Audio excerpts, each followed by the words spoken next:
Selamat pagi anak-anak. Hari ini kita belajar tentang aku mampu membedakan perbuatan baik dan perbuatan buruk. Anak-anak, mari kita berdoa secara bersama-sama.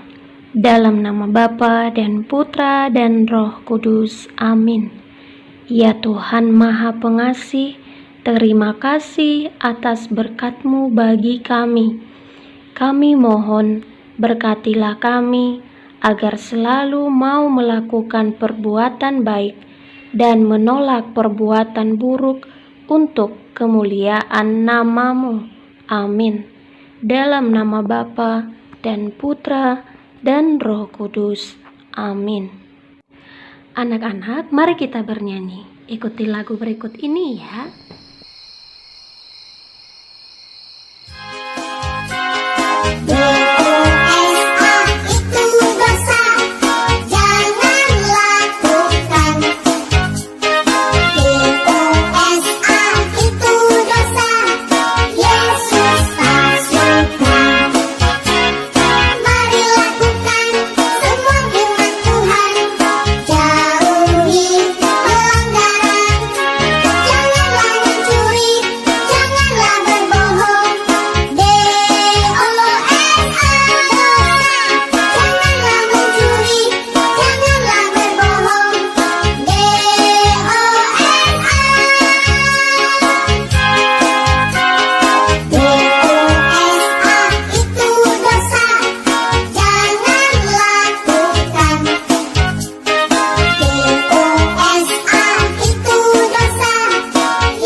Anak-anak, tahukah kalian apa arti dari perbuatan baik? Perbuatan baik adalah sikap yang membuat Tuhan dan semua orang bahagia. Anak-anak, tahukah kalian apa saja contoh perbuatan baik? Pertama, menghormati orang tua. Kedua, menyayangi teman. Ketiga, memberi sedekah. 4, menyayangi adik, abang, atau kakak di rumah. 5, rajin berdoa. 6, meminta maaf jika bersalah. Ketujuh, berbagi makanan. Inilah perbuatan-perbuatan baik yang bisa anak-anak lakukan di rumah, di sekolah, atau dimanapun anak-anak berada setiap harinya. Anak-anak, tahukah kalian apa arti perbuatan buruk? Perbuatan buruk artinya tindakan yang membuat Tuhan dan semua orang menjadi sedih. Sekarang mari kita lihat apa saja contoh tindakan buruk. Pertama dapat kita lihat yaitu tidak mendengarkan nasihat orang tua. Kedua, tidak mau mengalah satu dengan yang lain. Ketiga, berkelahi. Keempat, berbohong. Kelima, mencuri. Keenam, malas belajar. Inilah beberapa contoh tindakan buruk anak-anak yang dapat membuat Tuhan sedih dan semua orang yang menyayangi kita menjadi sedih. Sekarang anak-anak, mari kita melihat apa akibatnya jika kita sering berbuat tidak baik? Pertama dapat kita lihat, yaitu kita dijauhi oleh teman-teman kita. Kedua, kita dimarahi oleh orang tua.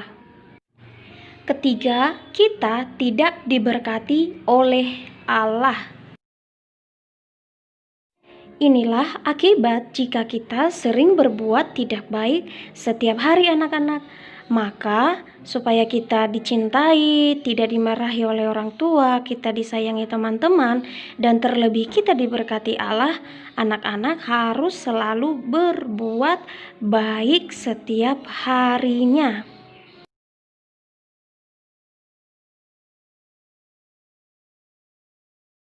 Anak-anak, tahukah kalian, jika kita sering berbuat baik, ada manfaatnya untuk kita loh. Nah, apa buah dari perbuatan baik? Berikut Bu Rosma akan paparkan.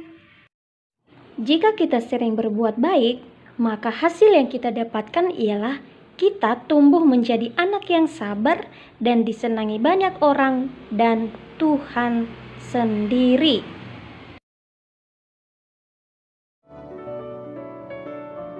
Anak-anak, di dalam gereja Katolik banyak sekali tokoh-tokoh yang dapat kita tiru cara hidupnya atau kita teladani cara hidupnya tentang mampu membedakan perbuatan baik atau buruk.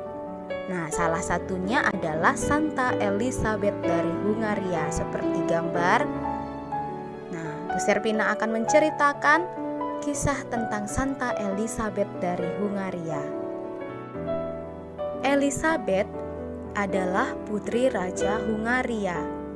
Ketika ia masih sangat muda, Elizabeth menikah dengan Raja Louis. Nah, tapi mereka hidupnya sangat bahagia meskipun dia masih sangat muda, mereka hidup dengan bahagia. Namun anak-anak, ketika Raja Louis meninggal karena suatu wabah penyakit, Elizabeth menjadi sedih, hatinya sangat pilu. Loh, mengapa kok Elizabeth sedih? Karena ternyata anak-anak, saudara-saudaranya Raja Louis itu tidak pernah suka dengan Elizabeth. Karena Elizabeth itu suka berbagi makanan dengan orang-orang miskin.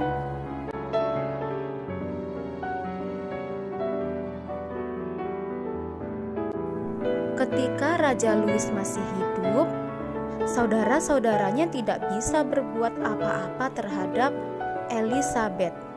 Tetapi karena Raja Louis sudah meninggal, saudara-saudaranya Raja Louis takut nanti harta mereka habis dibagi-bagikan kepada orang miskin. Oleh sebab itu, mereka pun mengusir Elizabeth dari istana. Tapi anak-anak, walaupun Elizabeth diusir, dia tidak pernah mengeluh. Ia malah mengucapkan syukur, mengucapkan terima kasih kepada Tuhan dan berdoa dengan lebih tekun lagi. Ia menerima penderitaannya sama seperti ia menerima kebahagiaannya sendiri. Sejak saat itu, anak-anak, Elizabeth bertekad untuk mempersembahkan dirinya kepada Tuhan. Ia ingin meneladani semangat kemiskinan Santo Fransiskus. Elizabeth kemudian tinggal di sebuah desa miskin dan menghabiskan sisa hidupnya dengan melayani orang sakit dan miskin. Santa Elizabeth mempunyai cinta kasih yang sangat besar bagi orang miskin. Nah, anak-anak, sebagai pengikut Kristus, kita pun dipanggil untuk tergerak oleh belas kasihan melihat penderitaan sesama kita. Manusia bertanggung jawab atas semua perbuatannya. Setiap perbuatan baik akan mendapatkan pujian atau penghargaan. Sebaliknya anak-anak, kalau itu perbuatan baik akan mendapatkan hukuman yang setimpal. Hukumannya bisa berupa hukuman fisik, denda, atau dikucilkan dari masyarakat. Oleh sebab itu, berusahalah untuk selalu memilih melakukan yang baik. Allah mengajarkan yang baik juga melalui kitab suci. Namun, kita diberi kebebasan untuk menerima atau menolaknya. Salah satunya ada dalam surat Rasul Paulus kepada jemaat di Roma. Nah, nanti kita akan baca bersama-sama ya. Untuk ayat yang ganjil akan dibacakan oleh anak laki-laki, sedangkan untuk ayat yang genap dibaca oleh anak perempuan. Oke, sekarang mari kita membaca surat Rasul Paulus kepada jemaat di Roma. Nasihat untuk hidup dalam kasih. Surat Rasul Paulus kepada jemaat di Roma, bab 12 ayat 9 sampai 21. Hendaklah kasih itu jangan pura-pura. Jauhilah yang jahat dan lakukanlah yang baik. Hendaklah kamu saling mengasihi sebagai saudara dan saling mendahului dalam memberi hormat. Janganlah hendaknya kerajinanmu kendor. Biarlah rohmu menyala-nyala dan layanilah Tuhan. Bersukacitalah dalam pengharapan, sabarlah dalam kesesakan, dan bertekunlah dalam doa. Bantulah dalam kekurangan orang-orang kudus, dan usahakanlah dirimu untuk selalu memberikan tumpangan. Berkatilah siapa yang menganiaya kamu, dan berkatilah, jangan mengutuk.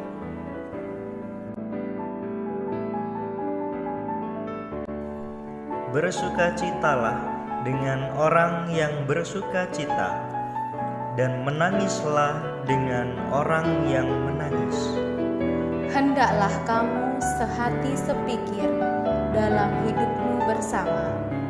Janganlah kamu memikirkan perkara-perkara yang tinggi, tetapi arahkanlah dirimu kepada perkara-perkara yang sederhana.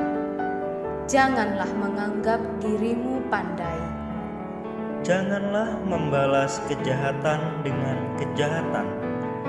Lakukanlah apa yang baik bagi semua orang. Sedapat-dapatnya, kalau hal itu bergantung padamu, hiduplah dalam perdamaian dengan semua orang. Saudara-saudaraku yang kekasih, janganlah kamu sendiri menuntut pembalasan, tetapi berilah tempat kepada murka Allah. Sebab ada tertulis, pembalasan itu adalah hakku. Akulah yang akan menuntut pembalasan, firman Tuhan. Tetapi jika seterumu lapar, berilah ia makan. Jika ia haus, berilah dia minum. Dengan berbuat demikian, kamu menumpukkan bara api di atas kepalanya. Janganlah kamu kalah terhadap kejahatan, tetapi kalahkanlah kejahatan dengan kebaikan. Demikianlah sabda Tuhan. Syukur kepada Allah.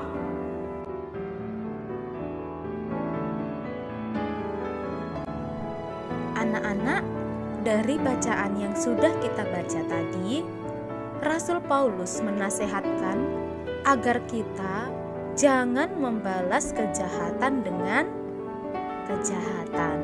Mengapa tidak boleh membalas kejahatan dengan kejahatan? Karena akan menimbulkan permusuhan. Oleh sebab itu, kalahkanlah kejahatan dengan perbuatan baikmu. Tuhan memberi kita kemampuan untuk melakukan yang baik dan menolak yang jahat. Dengan berbuat baik, kita akan merasa damai, rukun dengan sesama. Sebaliknya, dengan berbuat jahat, membuat orang lain menderita. Anak-anak, sekarang kalian punya tugas ya. Nah, ada 4 pertanyaan, silahkan anak-anak jawab. Semua jawabannya ada di materi kita pada hari ini.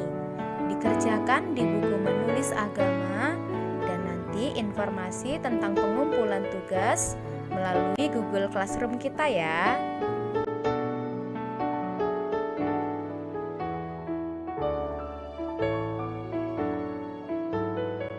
Sebagai bahan refleksi kita pada hari ini, coba anak-anak tanya ke dalam hatinya masing-masing, apakah saya rela berbuat baik kepada orang yang berbuat jahat kepadaku? Tanyakan kepada hatinya, tidak usah dituliskan, ditanya dalam hati dan dijawab dalam hati juga.